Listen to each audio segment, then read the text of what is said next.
Hi everybody, and welcome to Wine Wednesday. You know, we've come a long way here in the United States.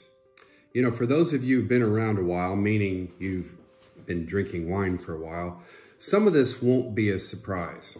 You know, as a young country, and a young country we are, our wine history is not a long one, rather short, as a matter of fact. To illustrate this, look at this book right here. This is Wines of the World. Wines of the World. This was in 1962. It was edited by Andre L. Simon, no relationship. But this is a big old book about the wines of the world. This, right here, is the United States. The entire United States, right here. We get 23 pages in this 700-page book.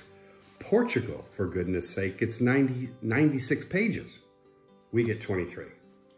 Anyway, we can go all the way back to the founding fathers, Thomas Jefferson to be exact, and all of his many failed attempts to grow Bordeaux-style grapes in Virginia. All failures, didn't work.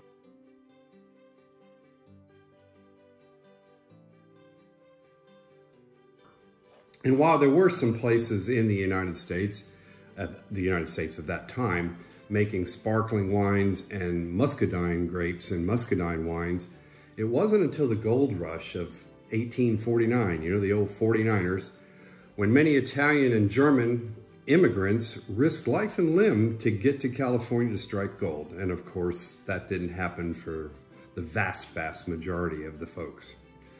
But they just happened to be in the greatest grape growing area in the world. They were just miles east of the Napa Valley. And wow, that's an incredible stroke of luck. Or maybe it was destiny. Either way, I'm really glad it happens.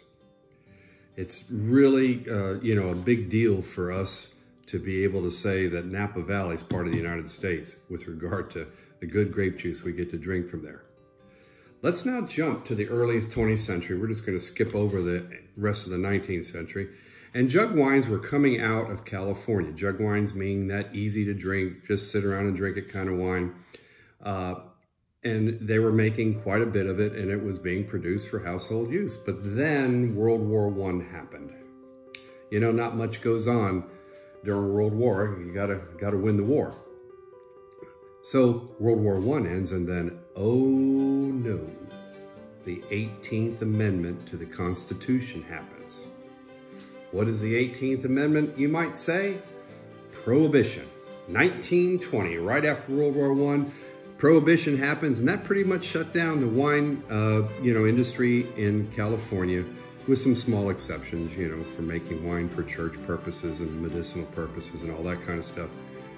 And so, right now, I'm going to give you your final Jeopardy answer right now, and at the end of the video, I'll tell you what the answer to the question is to that answer. This state's vote put the 21st Amendment, the end of Prohibition, over the top. What state put the end of Prohibition over the top? Think about that one. Probably won't get it. I wouldn't have got it, but I know it now. So, Prohibition ends in 1933, but now what? 1933 is squarely in the middle of the Great Depression. The Great Depression didn't end until 1941. Oh, 1941, that has a ring to it. What happened? Oh yeah, the Japanese bombed Pearl Harbor. World War II started. Nothing happened during World War II. That went on until 1945. Here it is, 1945, and we pretty much don't have a wine industry. But then, the Gallo brothers happened. Robert Mondavi happened. Thank goodness Robert Mondavi happened. And on May 26, 1976, the Judgment of Paris happened. There's been a movie put on about this, but this is about when an Englishman put American and French wines into a blind tasting in Paris with French judges, by the way. These weren't American judges, they were French judges. it was a preordained thing that the French wines were going to win because everybody knew that French wines are better than Americans, but alas, that did not happen. The 1973 Stag's Leap Wine Cellars Cabernet was the #1 red, and the 1973 Chateau Montelena Chardonnay was the #1 white, beating out all the big boys from France, both of them from Napa Valley. Wow, that was an amazing thing.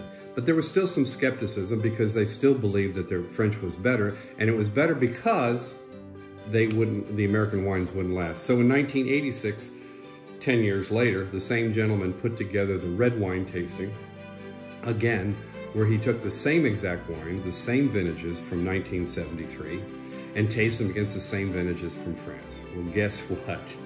Americans winning again. USA, USA. Yeah, they won. Clos de Val Cabernet, first place. Ridge Montebello, second place. Whipped up on those French wines. Pretty amazing. But then we were off to the races. Off to the races. So anyway, quick lesson. That was sort of the Reader's Digest version of Wine in America. So let's get to what wine we're talking about today.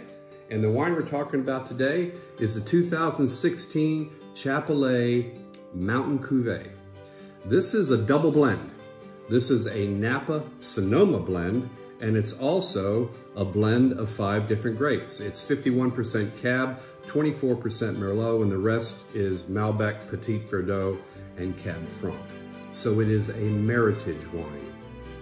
And a Meritage wine mimics a French Bordeaux blend. We'll talk about that in a future one. We'll talk about Meritage versus Meritage. It is Meritage, by the way. It's a beautiful wine, rich, dark fruit, long lingering finish, just stays in your mouth. It's beautiful, well balanced, gorgeous wine. It's around $40. Highly recommend it.